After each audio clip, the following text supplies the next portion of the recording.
ออกตนประโยชน์สุทาพระอาจารย์คำแพงอะไรเขาว่าในศาสนาคริสต์เจ้าอธิการวัดลาวลือเดนเวอร์พุทธปัญญารามเป็นจุดย่อก็ตามโตภาษาคาถาทั้งหลายขอแสดงความสอดสรดเสียใจนำขอบโคธรรมราขอบโคเป็นสลาขอบโคจันทิโวขอบโคนามโวขอบโค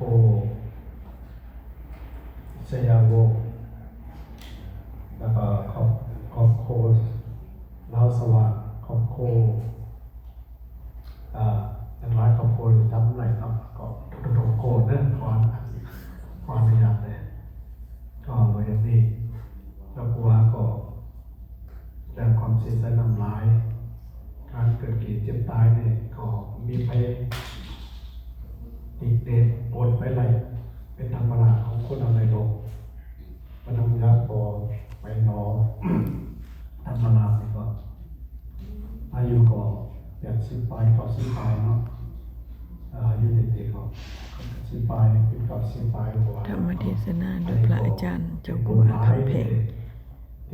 เจ้าอธิการวัดลาวลือวัดพุทธปัญญารามนครหลวงเดนเวอร์สหรัฐอเมริกาของคนในโลกให้ก่อนเด็กๆได้ธรรมเทศนาธรรมให้ทุกท่านในงานสัปนกิจวันที่13 เดือน7 2022คงพ่อแม่น้องธรรมราช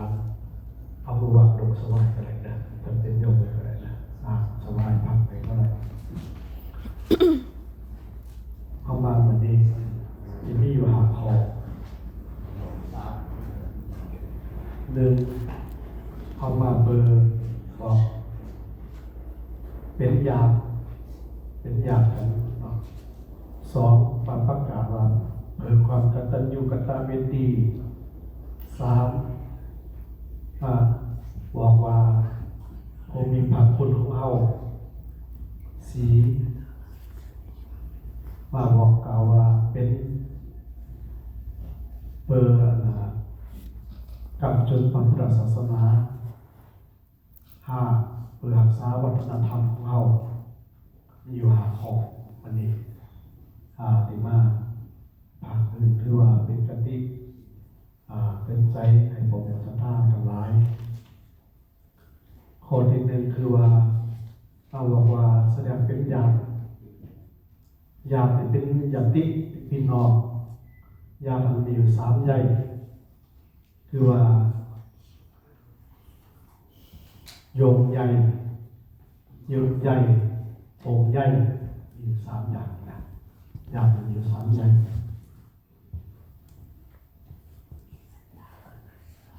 โยมใหญ่นี่คือว่าเป็นยามตั้งเดินไขมันคือว่าเป็นปอเฮาเป็นลูกเฮาเป็นขนาดเป็นลูกเป็นหลานเป็นแดนเป็นดินจับเกิดเดินไข่เดินใช้ใจอันนี้ถือว่าโยมใหญ่ติดหนึ่งนี่เป็นญาติกันดีเลยโยมครับตีเป็นเดินไขมันมันต้องเป็นปอมันโปแมนอเป็นปออีกโยมครับเอาเป็นลูกเป็นลาเป็นดินมันเกี่ยวใหญ่กันไปแล้วก็เยื่อใยนี่มาจากนี่เป็นปีเป็นหลอดคือว่าใจดีอันดีเอาใช้เดินเตะที่ว่าเป็นเยื่อใยกันอันนี้แล้วก็อกใยนี่คือเป็นเคยกินซุปกินดิบทำกันเป็นมิตรสหายแต่ก็มีความผมได้กันมีความทักแบ่งกันอยู่ที่ไกลก็โทรหากันส่งปัดหลีแล้วก็แบ่งแบบหลีมีความผูกพันกันอยู่ตลอดผมใหญ่ผมไปถามเจ้าว่าอนาบาลในฐานะปีนี้ทุกคนก็มีใน3 ใหญ่ถามเป็นเยื่อใยก็ยงใยเยื่อใยผมใยเป็นอย่างกันทุกคนเป็นอย่างของผมเป็นหมอธรรมดาอธิมาในนี้อย่างไรสละเวลามาในทุกคนก็อยู่ได้3 3 ข้ออยู่ในยาม3 ข้ออันนี้ของว่าข้อที่1คือว่ามาแสดงความเป็นญาติเนาะข้อที่2เพื่อว่าประกาศว่า บ่บอกเขาว่า เพิ่มความกตัญญูกตเวที บริการเอาจากคนมีจากลายซีมา ดี เขียนมาไหม พ่อแม่น้อมีกี่เท่าคนจะคนดีทานไปเท่าอย่างได้อย่างหนึ่ง ไปให้เขา ทานเคยสละเวลาได้อย่างหนึ่งทานเคยตักเตือนเท่าอย่างได้อย่างหนึ่งหรือว่าทานเคยสั่งสอนในนำจับจุงอย่างได้กว่านี้หรือว่าเป็นพอคนเก่ากว่านี้เป็นปะเท่าของหมูเท้าอายกว่านี้อันนี้จังหวะที่เท่าไหร่เราได้เห็นเท่านั้นเขาจะมาแสดงความกตัญญูกตเวทีที่ทานให้เราทำตอบเตียงเปิดตอบคนคุณผู้มีพระคุณเขานี่คือว่ากตัญญูกตเวทีคุณจะคนคุณเขาที่เราเห็นมันเขาที่เราเห็นไปเท่านั้นมันจะมาตอบเตียงอันนี้สังว่ากตัญญูกตเวทีและข้อที่3มาแสดงผู้มีพระคุณผู้มีบุญคุณอันนี้นี่คือกับตัญญูกตเวทีกตัญญูกตเวทีอันนี้ในฐานะที่เป็นตนผู้มีพระคุณนั่นนี่คือว่าเราเคยเห็นเขาอย่างได้อย่างหนึ่งตัวนี้คือว่ามีความหักเปลี่ยนกันเป็นคนเป็นสหายเป็นตัวนี้ทุกสิ่งทุกอย่างเขาได้ขอผู้มีพระคุณคือว่ารู้จักคุณคนถึงกันในกันอันนี้มันเรียนกตัญญูกตเวทีเนี่ยกับบุญคุณนั่นเองก็ต่างกันอะไรสักข้อนะแล้วก็ข้อที่4เพื่อกำจุนพระพุทธศาสนาที่เอามาเห็นบุญคุณกินบุญคุณกินตาไหลนิมนต์พระสงฆ์เจ้ามาสวดอยู่ที่เรือน3 มื้อ 3 วันกว่านี้หรือว่าไหนกินได้ตั้งชุดที่ทราบสมบูรณ์ไปให้เรากว่านี้อันนี้แหละเพื่อว่าเขากำจุนพระพุทธศาสนาที่ตามดีเหมือนเกียรติคว้าว่ามันอีกก็เรียกว่าพุทธศาสนาที่เราที่ทำทุกนั้นเพื่อให้พระพุทธศาสนาของเขานี้จะเลื่อนลงเลื่อนไปวันตามเมื่อหน้าคนใจเพื่อปั้นกำลังใจในศาสนาเพราะว่าทุกคนเอาคนที่ศาสนาเหมือนกันเนาะเอาเป็นชาวพุทธเราบอกให้คนนั้นหนุนหรือว่าเอาศาสนาตัวนี้เป็นที่ตั้งของเขาแต่จากว่ากำจุนพระพุทธศาสนาอันเขาเลยอันในมือนี้ที่ว่าเห็นบุญคุณที่ว่าอะไรกินในท่าในแบบนี้ก็เป็นขอที่เขาที่ว่า จังโมอยู่บนเป็นสันเพียนมาแล้วศาสนาคน เร็วกว่า11 โมงเพิ่นเร็วไปไปย้าย ขอที่หาสุดท้ายนี้ ออกไปเอาอาหาร เพื่อว่าประกาศถึงวัฒนธรรมเทวาวัฒนธรรมนี่ประเพณีของเขานี่มันก็มีหลายอย่างเนาะแต่เรานี่ก็แต่ละเมืองแต่ละทีของประเพณีก็ต่างกันนี่บอกเป็นไรนี่ก็มันประเพณีอันไหนอันดีก็เอาอันเบาก็ไว้อย่างนี้มั่นใจว่าเขาขามบ้านเราถึงประเทศนี้แล้วนี่ที่เขามันเขาก็ผมไรประเทศที่3แล้วอันไหนที่ดีก็เอาอันไหนเบาก็ไว้ทองที่เห็นโบสถ์วัดในโบสถ์ที่เขาตามประเพณีของเขาเมืองเขาเด่นนี่พอสมมติว่าวันนี้ก็อยู่เมืองเขาลงที่เสียใจไล่ที่เสียยิงผมอยู่วันใดวันโดนวันใดเมื่อนี้เสียไหนนะแต่พอเดี๋ยวตามประเพณีนะแต่วันนี้มันอยู่เบื้องประเทศนี้แล้วเพื่อมาเขาเบื้องนี้อยู่ตามเนาะอันไหนเขาเห็นไรก็จำเป็นก็เห็นไปอันไหนที่มันเบาบางเขาก็ปล่อยวางของแต่ว่าประเพณีเขามีอย่างไรก็เห็นไปโอดีโปงานนะบางคนนี่ก็ถือขิงไปของไรทำมาจากประเทศอันนี้แต่ว่าเขามาแสดงประเพณีของเขาที่ว่าเอาในอักษาไรเขาก็อย่างนี้แต่มาถึงประเทศที่3ก็ยังมีมีมณฑลสงฆ์จากในพระสุดสุขจงกันโหจงของป่าจงปัจจัยนู้นก็ยังมีจังหวัดทุกสิ่งทุกอย่างก็ยังมีอยู่หลายถิ่นอย่างไหนมันเรื่องว่าขายแยกประเทศไหนประเทศไปเนาะวัฒนธรรมเลยที่ว่าส่วนเราที่ส่วนซ้ำก็ต่างกันไปอันนี้โดยเหตุนี้จังว่ามีหาขอนี้เพื่อนของเราที่เอามาในวันนี้ที่เอามาวันนี้มีหาขอนี่แหละเป็นลักแต่ในหาขอนี้จะอีกประการนึงมาเมื่อนำโปรแมนนอนี่ก็เราก็เป็นชีวิตเราก็เป็นคนคิดคนตาม แล้วหักลูกหักเต่าไปมาหาสูงมาวันไหนวันเด้อแล้วก็หรือว่าทางที่เราทางที่ก็ไปทุกทีแล้วก็จิตใจก็ของความเลยที่ว่าวัดการตีกัวอะไรจักมาที่เป็นประโยชน์มากกว่านี้อะไรจักมาเคยมาตั้งแต่สมัยเมือง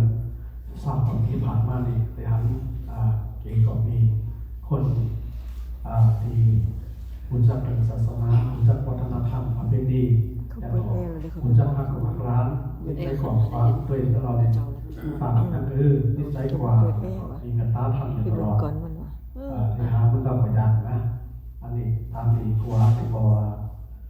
ที่คนนานๆเลยคุณความโปรเป็นนอนนี่ก็ร้ายที่ว่านี่ก็ตามที่กลัวเลยหันมาเนาะตามที่กลัวที่ตามมาอยู่ตลอดแต่ก็ทำไปมาสู่มาตอนนั้นตอนนี้ไปทำกันเมืองที่มีอะไรตัวนี้เราเราไปอยู่ตลอดแล้วกลัวมาฟังความดีของเราอยู่3 อย่างดีอย่างหนึ่งเรามาดีอยู่ดีไปดีเขาผ่านเคย3 ข้อแบบนี้ตามเทียมเราเคยดี3 อย่างนะมาดีอยู่ดีไปดีมาดีอย่างหนึ่งมาดีแปลว่ามีบุญมาดีแปลว่ามีบุญอยู่ดีแปลมีกุศลไปดีเปิดมีทุน3 ดีมาดีนี่เปิดมีบุญเขาทุกคนในใจการโอไม่หนอคนเดียวเขาทุกคนเกิดมาเดียวนี่ทุกคนเขามีบุญนั่นอย่างในบุญเก่าบุญจัดก่อนเราเคยสร้างไว้บุญเตียนจัดก่อนเราได้กระทำไปเราเห็นอย่างไรก็บุญนั้นมากรรมคุณเรามากรรมจอยเขาจำได้เกิดมาดีเพิ่มมีบุญมาดีเพิ่มมีบุญจัดก่อนแล้วมาถึงเมื่อประเทศนี้ก็เหมือนกันเขาได้อยู่ได้กินเป็นไปเป็นมาเขาได้ไปมาเป็นกินเป็นตามคนกินในตามเป็นในสามคนเห็นมันอันนี้คือว่ามาดีเพิ่มมีบุญว่ามาดีเพิ่มมีบุญอยู่ดีเพิ่มคุณเพิ่มมีคุณเพื่ออย่างนี้เพื่อมันอยู่ที่ปัจจุบันที่เราไปทำบ้านคนเราทุกคนจะทำบ้านทุกอย่างผมไม่นอนเหมือนกันอยู่ดีในเชื่อเพื่อมีคุณอย่างนี้คุณงามความดีที่เราในเฮ็ดในสร้างไว้คุณงามความดีเพื่อเลี้ยงลูกเลี้ยงเต่าคุณงามความดีเพื่อเป็นตัวอย่างให้เกิดสมาคมเป็นตัวอย่างให้คนใดคนหนึ่งเราในเฮ็ดสังคมนี้คุณนั้นที่เราในเฮ็ดไว้อยู่เพิ่มมีคุณอยู่พอมีคุณงามความดีอันนี้เราไม่มีเมื่อไหร่อันนี้อยู่พอมีคุณแล้วก็อยู่นี้พอไปพอไปเพื่อมีทุนไปนี้พอมีทุนแล้วก็บอกไปนี้พอมีทุนอย่างนี้ทุนในที่ว่าเราในเมื่อมีชีวิตเราในให้สร้างไปนี้พอมีทุนเมื่อเราได้ให้สร้างได้คิดได้ตั้งในคนนี้ได้สร้างรักษาศีลกันตาภาวนาคนนี้ทุกสิ่งทุกอย่างนั้นปาตานะศีลภาวนาบางทุกอย่างเราได้เห็นไว้อันนี้เมื่อมีชีวิตนี้บางเราบอกไม่พออย่างเดียวเขาจะขาดหลายนี่ก็เหมือนกันสำคัญในเมื่อเรามีชีวิตนี้เขาเห็นไว้อันนี้เป็นทุนของเขาที่ไปบรรดาเมื่อหนาเขาจากนี้เป็นทุนของเขาพอเขาเป็นไปเดียวก็มันคนเราในไพ่ของครูไหลเนาะมันเดียวมันนักว่ามันกันเราอยู่มันเดียวมันอยู่พวกมันหันหน้าตามันไม่ได้เป็นอย่างไปของโดยเหตุนี้จังว่าเมื่อเรามีเวลาเขาเห็นไว้เห็นไหมเป็นทุนอันนี้ทุนจริงๆต้องตัวเห็นตัวเองบาตานาศีลภาวนาการกินการตามการจัดสูงการรักษาสมาคมการหักแผ่นกันไปมาหาสู่กันโปรมีปีนออันนี้เป็นอนาไปดีเพื่อมีทุนที่เห็นไว้แล้วก็ทุนนั้นมี2 อย่างทุนเตียงเพื่อเห็นเขาอันหนึ่งสมมติเราเดียวในโปรไม่นอเมื่อมีชีวิตเราเห็นไปแล้วเราไหลไปแต่ทุนนั้นแต่การในปัจจุบันนี้เขาเป็นดุเป็นลาหรือว่าโปรไม่ปีนอที่อยู่ไปน้อง ไปนำเราไปรังในคิดแต่ตั้งทุนนั้นนี่แน่นอนอันเราที่สมบัติวันนี้แน่นอนโอ้ยหลังเลยเมื่อวานเราได้ไปเกิดเป็นอย่างนู้นเมื่อวานได้ไปเกิดเป็นอย่างเราที่ได้ทำก่อนอันนี้อย่างเดีทุนนั้นนี่เพราะมันเราไม่ได้ทำมันเป็นของเขาเป็นของหน้าที่ของหนึ่งของต่ำหน้าที่เขาแต่ถ้าไปนั้นอันนี้แต่ว่าทุนอันนี้แน่นอนคนนี้แน่นอนมันว่าเคยบอกเนาะสมมติเราไปเกิดเป็นเขาโดนเป็นสัตว์ปฏิสารคนนี้ไปเกิดเป็นไปเป็นนรกคนนี้เนาะอันนี้หรือว่าไปเกิดเป็นมนุษย์เป็นคนคนนี้ไปเกิดเป็นเทวดาคนนี้ตัวนี้3-4เสียงนี่เราบอกได้ครับทุนอันนี้ยันตอบไม่ออกถ้าเขาจะขวายทั้งไร ถามเขาแม่ต้องวิธีถามเขาจากหน้าที่ แต่กินเด็ดต้านในปากของสัตว์คนคนนี้พงมาลาคนนี้คุณกินมุนตานอะไรเบื่อไปจับไปจอดไปหลอดไปถึงตรงนี้ของโปรเมนต์ที่ว่าเราที่ไรครับเราจะขอเราไปเป็นเปลี่ยนอย่างเดียวเราจากที่ไรครับตั้งไปทุกคนอะไรเพราะว่าหลังจากเราไปทำที่หาเสียงนั้นมันที่ไรครับนี่คือว่าเป็นเปลี่ยนเป็นนี้นี่เราเนี่ยนอนเราเลยครับอันนี้ตัวอย่างนี้อันนี้ตัวนี้วันนี้ก็ขอสร้างดีที่ผ่านพักในผมอยากจะทำอะไรอีกคนนึงมาดีอยู่ดีไปดีมาดีเบอร์มีบุญอยู่ดีเบอร์มีกุลไปดีพอมีทุน3 เดือนนี้ของผ่านพันให้ผมอยากจะทำทั้งหลายแล้วก็เลยอันบุญกินบุญตานของผมในน้อในยันในสัตว์ในคนนี้มีชีวิตกินในต้านคนนี้เขาบุญกินบุญตานไปปกปักรักษาลงวิญญาณของผมในน้อทำลายในบนจากบนทั้งสุดแล้วก็ถึงไหนลงวิญญาณของผมในน้อมาปกปักรักษาผมอยากจะทำทั้งหลายอยู่หลับสานี้อยู่ดีกินหวานงานอยู่เหมือนควันยืนยาวตามตอนเขาสุนทรีภาพทุกคนโดยสาธุกราบอนุโมทนาบุญรักษาทุกท่านเด้อสาธุโดยพระอาจารย์แสดงธรรมเทศนาโดยพระอาจารย์คำเพลงเจ้าที่การวัดลาวลือโคโลราโดประเทศสหรัฐอเมริกาสาธุ